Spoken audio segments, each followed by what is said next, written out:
오늘 존귀하신 주님의 말씀의 제목은요, 너희는 이렇게 기도하라 입니다. 이렇게 말씀만 읽어도 막 은혜가 되죠. 우리 9절 말 중간에 보면 너희는 이렇게 기도하라 라고 주님 말씀해 주셨는데요.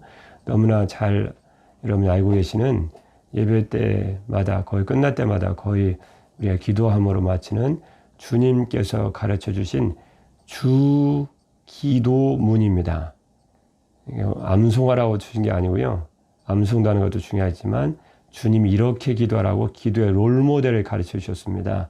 이렇게 기도하라 그렇게 가르쳐 주셨죠. 이것을 기도하라라고 말씀하지 않았습니다. 무슨 차이가 있을까요? 주님은 이 내용으로만 똑같이 토시도 안 틀리고 이렇게만 기도해 라는 이것을 기도하라고 하신 게 아니고요. 이렇게 기도하라고 말씀하셨습니다. 이런 내용으로 너희를 향한 이런 뜻이 있으니 이런 내용으로 너희가 기도하라 라고 말씀하셨죠. 주님께서도 마태복음, 마가복음, 누가복음 이런 겟세마네 동산의 기도라든가 그런 예수님의 기도의 모습을 보면요. 이렇게만 기도하지 않으셨죠. 그 내용은 이 말씀 같아 거기서도 겟세마네 동산에서 우리에게 가르쳐 주신 기도의 내용대로 하늘에 계신 우리 아버지여 이름이 그렇게만 기도하지 않으셨죠. 내 뜻대로 마옵시고 아버지 때로 되기를 원합니다. 그렇게 기도를 하시잖아요.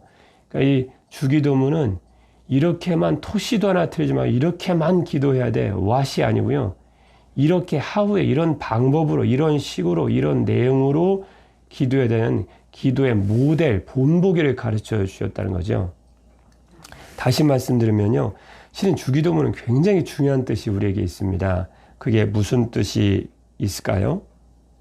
주님은 주기도문, 즉 주님께서 가르쳐 주신 이 기도에 하나님을 향하여 세 가지, 우리 인간의 문제를 해결하기 위해서 세 가지, 하나님을 찬양하기 위해서 세 가지, 오늘 그 세 가지 부분인데요.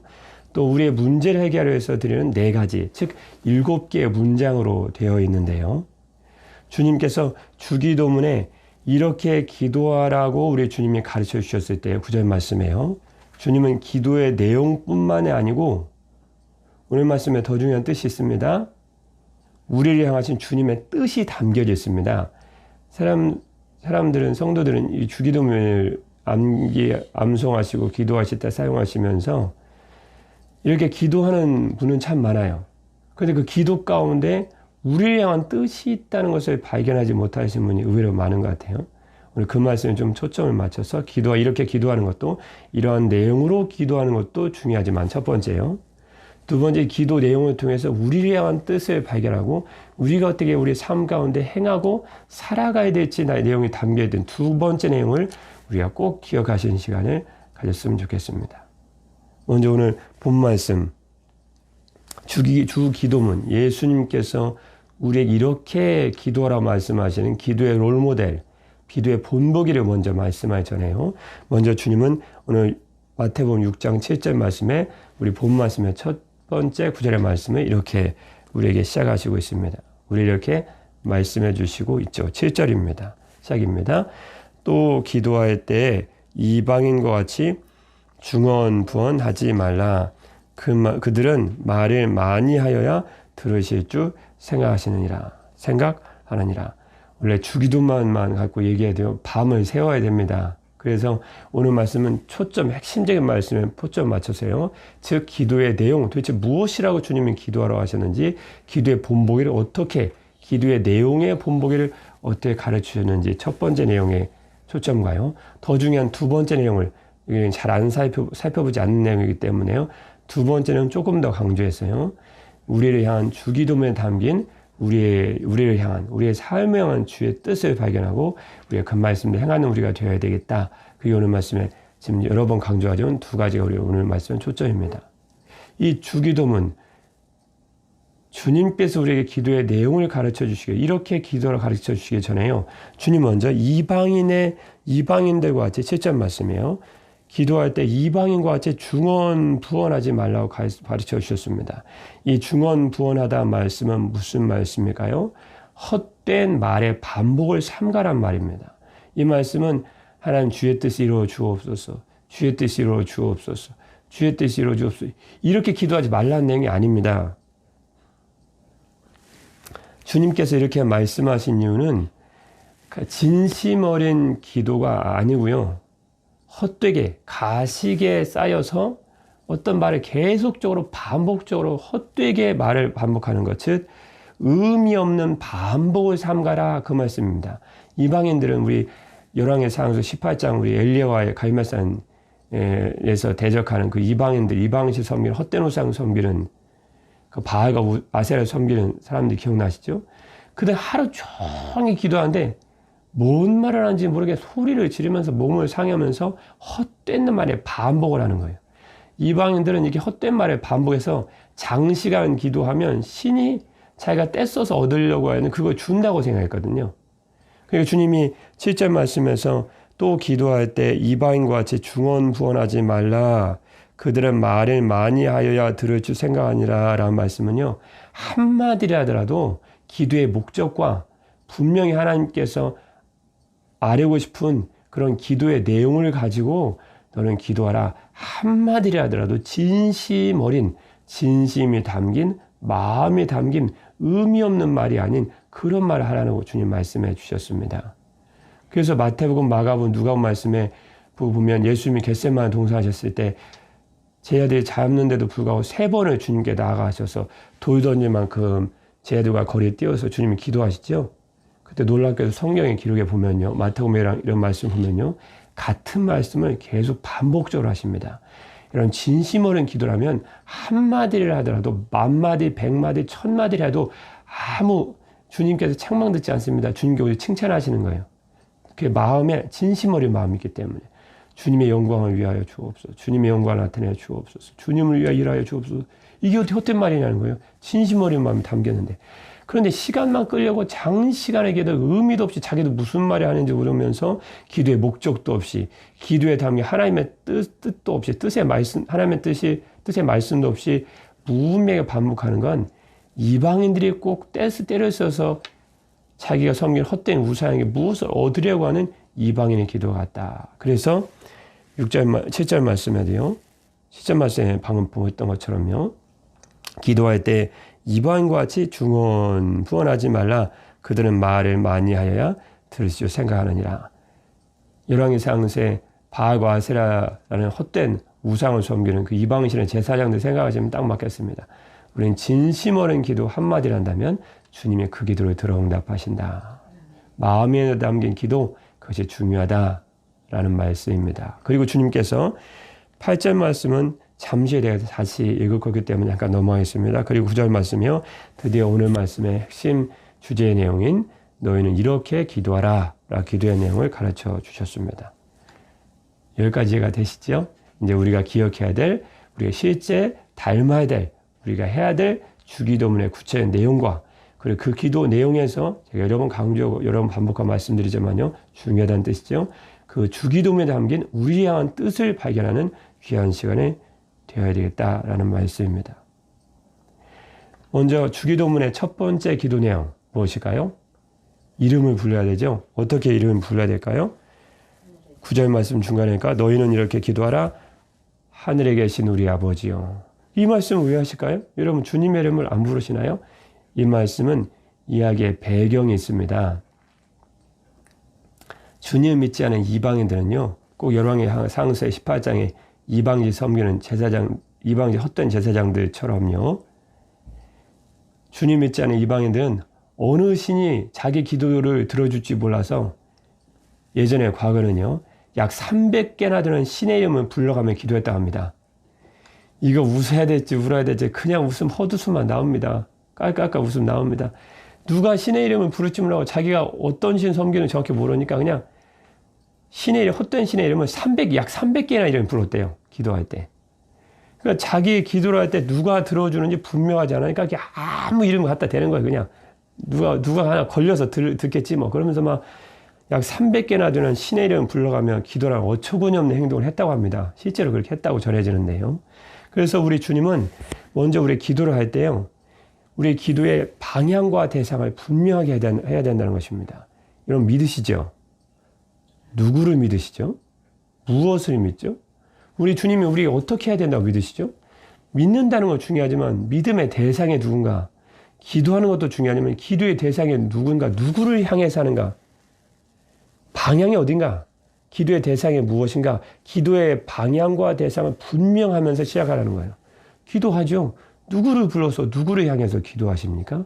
우리는 하늘에 계신 우리 아버지를 향해서 기도합니다. 기도의 분명한 대상이라는 거죠. 이방신은 헛된 신들의 이름을 막 300개나 불러가면서 기도했다니까요. 우리는 그런 헛된 우상 이름을 부르는 자들이 아닙니다. 그래서 로마서 10장 13절 말씀에 보면요. 이름을 부르는 것이 이렇게 중요합니다. 로마서 10장 13절 말씀 여러분 너무나 잘 아시죠? 누구든지 주의 이름을 부르는 자는 구원을 받으리라. 이름이 참 그래도 그렇게 중요합니다. 내가 누구의 이름을 부르는가? 누구든지 주의 이름을 부르는 자는 주의 이름을 부르는 자만이 구원을 받게 된다는 거예요. 여러분 주님이 이 땅에 다시 오셨을 때 우리는 주 예수님의 이름 불러야 돼요. 주님의 이름 불러야 돼요. 하늘에 계신 우리 아버지요. 예수님 나라에 구원하소서. 기도할 때 항상 주님의 이름을 부르면서 제가 돼요. 누구 이름을 부르십니까? 옆집 아저씨 이름을 그들은 우리를 구원하지 못합니다. 우리 헛된 우상이를 부르나요? 우리는 그들의 이름조차 우리 입에 올리지도 않고 부르지도 않습니다. 하늘에 계신 우리 아버지요. 나의 기도를 들어주십시오. 그럼 주님께서 눈을 향하시고 마음을 향하시고 귀를 향하셔서 의인의 간구를 들어준다. 성경 우리에게 분명히 말씀해 주시고 있습니다. 우리 실제 삶의 현장에서요. 주님의 이름 부른다는 건 굉장히 중요합니다. 영적인 모든 공격을 차단하는 능력이 있거든요. 기도할 때만 여러분 부르지 마시고요. 이 하늘에 계신 우리 아버지요라는 것은 기도할 때의 내용이라고 제가 첫 번째 말씀드리면서 우리를 향한 하나님의 뜻이라고 말씀드렸습니다. 두 번째 우리를 향한 하늘에 계신 우리 아버지요 이렇게 기도하러 가르쳐 주신 주님의 주기도문의 아주 귀한 첫 번째 내용에서요. 무엇이 우리를 향한 하나님의 뜻인가요? 그렇죠. 우리의 삶 가운데 주님의 이름을 부르면서 살라는 거예요. 기도할 때는 주님 하늘에 계신 우리 아버지요. 그리고 삶의 현장 가면 없어요. 주님의 이름을 부르지 않아가지고. 그렇게 살지 말고요. 그렇게 살면 제 아들이 예수님 분명히 태우고 가면서도 예수님 주무시잖아요. 하도 예수님을 안 부르니까 얘네도 언제 부르나 하도 안 부르고 삶에 살아갈 때는 기도할 때만 주님의 이름을 부르고 어려운 문제 있을 때만 주님의 이름을 부르더니 배 타고 갈 때는 안 불러요. 그러니까 주님이 공문에다 베개를 베고 주무시잖아요. 우리는 그렇게 하면 안 된다. 삶의 현장 가운데 늘 주의 이름 불러야 돼요. 하늘에 계신 아버지요. 예수님 나를 도와주옵소서. 예수님 나를 붙들어 주옵소서. 성령님 나에게 은혜 주옵소서. 삶의 현장 가운데 끊임없이 그분의 이름을 부르라는 거예요. 그럼 여러분 삶 가운데 해결받고 구원받고 응답받는 은혜가 있을 것입니다. 하늘에 계신 우리 아버지요. 이것이 주기도문의 첫 번째 내용입니다. 아하, 기도할 때 삶의 현장 가운데 주님의 이름을 불러야 되는구나. 잊어먹을 수가 없죠. 잊어먹을 수가 없어요. 누구를 믿느냐, 누구의 이름을 부르느냐, 누구의 이름을 부르느냐, 그것이 중요하다라는 것을 아주 우리 삶 가운데 주님은 굉장히 귀한 교훈을 가르쳐 주셨습니다. 두 번째, 주기도문의 두 번째 내용은 무엇일까요? 우리 다시 한번 보겠습니다. 거기 그 9절 말씀. 그러므로 너희는 이렇게 기도하라. 하늘에 계신 우리 아버지. 그 다음에 두 번째 주기도문 내용은요. 이름이 거룩히 여김을 받으시오며. 여러분 두 번째 주기도문의 내용은요. 아버지 이름이 거룩히 여김을 받으시오며. 이렇게 기도하라고 주님 가르쳐 주셨습니다. 이 말씀은요. 주님이 거룩하지 않으시다. 주님이 거룩하게 되게 해달라. 그런 뜻이 아닙니다. 주님은 원래 거룩하신 하나님이죠. 거룩, 홀리, 하나님 아니십니까? 이 말씀은 하나님을 거룩하게 거룩하게 되게 해달라. 그런 뜻의 말씀이 아니고요. 전혀요. 이 말씀의 뜻은요. 아버지 이름이 거룩히 여김을 받으시오며 라는 뜻의 말씀은요. 하나님의 이름이 주님을 믿지 않은 이 땅 가운데 거룩히 대접받도록 거룩히 여겨지도록 해달라는 거예요. 왜냐면요, 이방신들은 하나님을 알지도 못해요. 하나님의 영광을 돌리지도 않고 하나님을 거룩하게 여기고 그분께 영광 돌리고 그분은 그렇게 거룩한 분 생각하지도 않아요. 그래서 하나님, 주님을 알지 못한 이 땅 가운데서도 하나님의 이름이 거룩히 여겨지게 해 주옵소서. 이 말씀의 뜻을 좀 더 쉽게 말씀드리면요, 거룩히 여겨지다. 이 말씀 우리 삶과 조금 더 쉽게 말씀드리면 하나님의 이름이 영광받게 해다 그 뜻입니다. 이사야서 43장 21절 말씀에 보면요. 이 백성은 내가 나를 위하여 지었나니 나를 찬송하게 하려 함이니라. 즉 아버지 이름이 거룩히 여김을 받으시오며 라는 말씀은요. 이렇게 기도하라는 말씀이 첫 번째고요. 두 번째는 이렇게 살라는 거예요. 우리 인간의 창조 목적을 담고 있는 말씀입니다. 우리가 왜 사는가? 우리 하나님이 왜 지으셨는가? 우리가 왜 호흡하고 이 땅을 지금껏 주님 나라 데려가시면 될 걸 왜 이 땅을 살아가도록 하셨는가? 하나님 이름을 영광스럽게 하도록 주님 우리를 지으시고 창조하시고 아직도 이 땅에 살게 하신 우리 인간의 우리를 지으신 하나님의 창조 목적이 담겨져 있습니다. 이 백성은 내가 나를 위하여 지었나니 나를 찬송하게 하려 함이니라. 마태복음 5장 66절 말씀에 이런 귀한 말씀을 주셨죠. 이같이 너희 빛이 사람 앞에 비치게 하여 그들로 너희 착한 행실을 보고 하늘에 계신 너희 아버지께 영광을 돌리게 하라. 우리는 이렇게 아버지 이름이 거룩히 여김 받게 해달라고 하나님의 영광, 즉 하나님의 영광만을 위해서 기도만 하는 존재가 아니고요. 우리의 착한 행실, 선한 행실을 주님 믿지 않은 이방인들이 있는 그들 가운데서 선한 행실을 보임으로 그들이 하늘에 계신 우리 아버지께 영광을 돌리게 하도록 야 너를 보니까 참 내 교회는 잘 모르겠고 네가 기도 내용도 잘 모르겠는데 너를 보니까 어때 너가 섬기는 하나님은 내가 알게 되고 그 하나님께 우리 영광 돌리지 않을 수 없구나.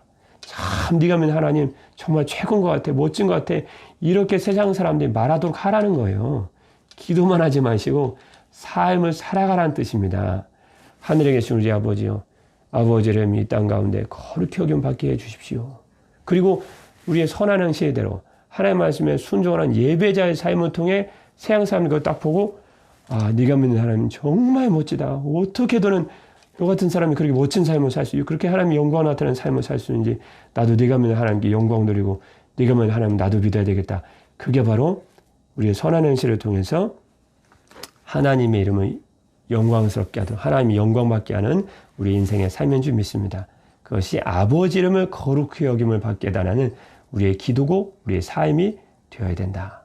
그래서 고린도전서 10장 31절 말씀에 보면요. 그런지 너희가 먹든지 마시든지 무엇을 하든지 다 하나님의 영광을 위하여 하라. 그렇게 말씀해 주셨습니다. 여러분의 선한 행실, 착한 행실을 통해서 주님 믿지 않은 이 땅의 사람들 가운데 하나님께서만 영광 받으신 놀라운 일이 있기를 주님의 이름으로 축복합니다. 마지막 주기도문의 세 번째 내용이죠. 그것은 나라가 임하시오며 뜻이 하늘에서 이루어진 것 같이 땅에서도 이루어지이다라는 구절 말씀입니다. 이 말씀은요. 나라가 임하시오며 뜻이 하늘에서 이루어진 것 같이 땅에서도 이루어지이다라는 말씀은요.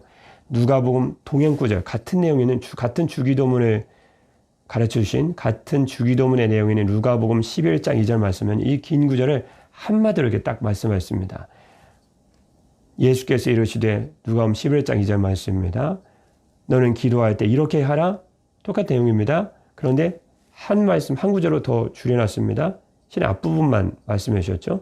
아버지의 이름이 거룩히 여김을 받으시오며 나라가 임하시오며 라는 나라가 임하시오며라는 한글의 말씀을요. 뜻이 하늘에서 이루어진 것 같이 땅에서도 이루어지이다라는 말씀, 긴 말씀을 한 말씀으로 말씀해 주셨습니다. 쉽게 말씀드리면 나라가 임하시오며 라는 말씀과요. 나라가 임하시오며 뜻이 하늘에서 이루어진 것 같이 땅에서도 이루어지라 라는 말씀은 실은 한 말씀이라는 뜻입니다. 더 쉽게 말씀드리겠습니다. 나라가 임하시오며 나라라는 것은요. 하나님의 통치가 이루어지는 통치의 범위가 있는 곳입니다. 다시 말씀드리면 어떻게 주님의 통치가 이 땅 가운데 이루어질까요? 그렇죠. 여러분이 주의 말씀에 순종함으로 순종해야 하나님의 통치가 이루어지잖아요. 여러분이 삶 가운데 주의 말씀에 순종함으로 하나님 나라가 임하시며 The Kingdom Come 이라고 기도할 뿐만 아니고 실제 여러분 삶 가운데 순종을 해야 하나님 나라가 임하죠. 삶에서는 불순종하고 기도만 하면 어떻게 하겠어요? 기도하는 것도 중요하지만 우리의 한 두 번째 하나님의 뜻 너의 삶의 현장 가운데 주의 말씀에 순종함으로 내 가정과 직장과 삶의 현장이 하나님의 나라가 실제로 임하도록 하나님의 뜻이 실제로 임하도록 해야 된다. 나라가 임하시오며 뜻이 하늘에서 이루어진 것 같이 땅에서 이루어지게 해달라고 주님은 기도라고 말씀해 주셨습니다. 그래서 마태복음 6장 33절 말씀에도 보면요. 그런즉 너희는 먼저 그의 나라와 그의 의를 구하라. 그리하면 이 모든 것을 너에게 더하시리라. 그의 나라와 그의 의, 그의 의가 뭘까요? 주의 말씀에 순종하는 여러분의 삶을 의미합니다. 그걸 통해서 주님의 나라와 주님의 통치의 땅 가운데 이루어지고 하나님 여러분 필요한 모든 것을, 이 모든 것을 여러분에게 더하여 주실 것입니다. 그래서 로마서 16장 26절 말씀 중간에 보면요. 믿어 순종하게 하시려고 주의 복음을 선자를 통해서 주의 제자들과 사도를 통해서 우리에게 주의 복음을 전해주셨다라고 말씀해 주셨습니다. 우리가 하늘에 계신 아버지의 이름을 부르며 기도하고 이 땅에서 선한 행실, 주의 말씀에 순종하는 삶을 통해서 여러분의 그런 삶을 통해 우리의 삶을 통해서 하나님의 영광을 나타내므로 주님의 이름이 거룩한 분으로 여겨지고 하나님의 선하시고 기뻐하시고 선한 뜻대로 주의 말씀대로 순종하는 우리의 삶을 통해 하나님의 실제적인 통치가 이 땅 가운데 이루어지기를 주님의 이름으로 축복합니다.